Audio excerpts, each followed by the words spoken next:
BJP centre में, UP में BJP, है ना। आपने क्यों तो 1.5 साल 2 साल इन किसानों को वोट डाल के रखा, और फिर क्यों उनकी बात शर्तें मान ली। अगर वो पहले महीने में मान ली जाती तो आज ये परेशानी क्यों आती। कहाँ मान ली, वो बेवकूफ बनाए हैं। सुनो, 1.5 साल 2 साल जितने भी समय तक ये किसान पड़े रहे, क्यों पड़े रहे, और फिर क्यों उनकी बात मान ली। अगर आप सही थे तो इनकी माननी नहीं थी, या उसी समय ले लेते तो उनका समय तो बर्बाद नहीं होता। 750 के साथ एक चीज। दूसरा, चलिए आपने अच्छा काम किया, मैं भी कह रहा हूँ अभी अच्छा किया, ये तो खैर बच्चों वाली बात है। किसान जब बोने का टाइम आया तो क्या चाहिए, खाद, क्या चाहिए, बीज। अब मुझे ये बता दीजिए, इन 5 सालों में कोई नया बीज आया भाई?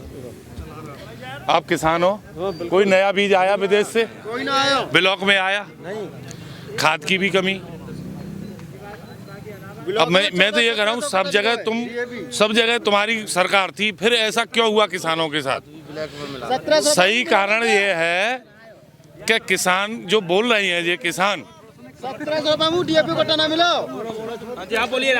किसान को क्यों पीड़ित किया गया लास्ट समय पे?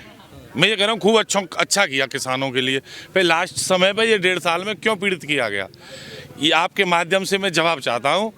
कैसे जवाब दिया जाए कि नए बीज 5 साल में कितने आए, छोटे छोटे जो रोजगार है वो सब खत्म हो गए। क्या कौन कौन से बैंक ने लोन किया? किसी ने नहीं। कागजों में तो खूब कहा, गवर्नमेंट ने कागजों में तो खूब कहा कि भाई लोन मिल जाएंगे, ऐसे कर लो वैसा कर लो। कहाँ पर प्रशिक्षण मिला, कहाँ प्रशिक्षण मिला भाई? प्रशिक्षण मिला तो कहाँ मिला? कितने लोगों को तहसील में मिला, जिले में मिला, कहीं प्रशिक्षण नहीं मिला तो लोन कौन देगा? हम लोन दे रहे हैं भैया, लोन दे रहे हो तो किसको मिल रहा है?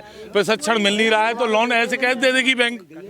कुछ नहीं है, शून्य बटा शून्य। बैंक वाले देते ही नहीं है भाई। हमारी चलो सरकारी नौकरी नहीं, आप कम करते जा रहे हो। 8,000 वाला 10 घंटा नौकरी करता है, 12 घंटा नौकरी करता है, और 1.5 लाख की तनख्वाह वो कह रहा हूँ मैं, जो सेंटर वाले हैं या सरकारी नौकर हैं, वो 8 घंटे से अंगूठा लगा भाग गए, और टेम्परेरी 8,000 वाला 12 घंटा नौकरी कर रहा हूँ, 14 घंटा।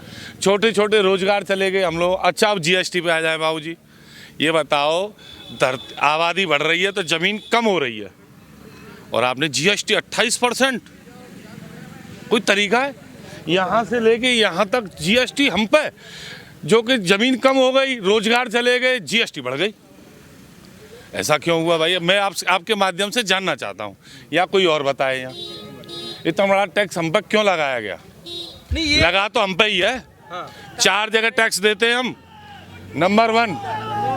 नंबर वन सुनिए साहब, जो बनाता है वो टैक्स लगा के देता है, जो प्रोडक्ट बनाता है, उसके बाद बड़े डीलर के पास जब जाता है वहाँ वो टैक्स लगाता है।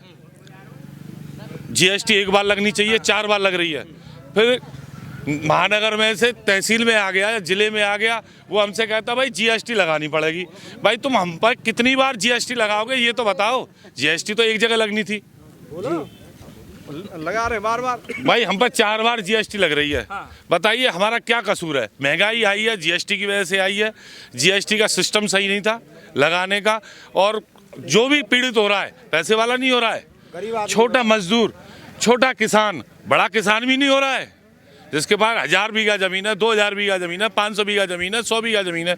यहाँ तो 2 बीघा 4-4 5-5 बीघा वाले मजदूरी चली गई। सब मामलों में जो है, मतलब आपने 2-3 कंटिन्यू बहुत सारी सरकारें आते हैं देख ली, तो कौन सी सरकारें बेस्ट रही इन सब मामलों में? जितना आप बता रहे हैं कि टैक्स लग गया, वेट बढ़ गया, उसके बाद जो है किसानों को कुछ बहुत बढ़िया बात। देखो सुनो, कोई भी एक व्यक्ति को मुखिया बना दो, माने की सारी पावर तेरे हाथ में, तो उसके मन में आएगी वो बनाएगा, वो उस नियम से चलेगा।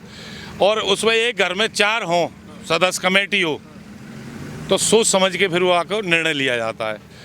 ये जो पब्लिक बदली है, इसका सही कारण ये है कि इनने खुद ने निर्णय लिए, लेकिन कभी किसी ने कोई विरोध विपक्ष कभी बोल ही नहीं पाया उनके सामने, तो सही जजमेंट नहीं बन पाया।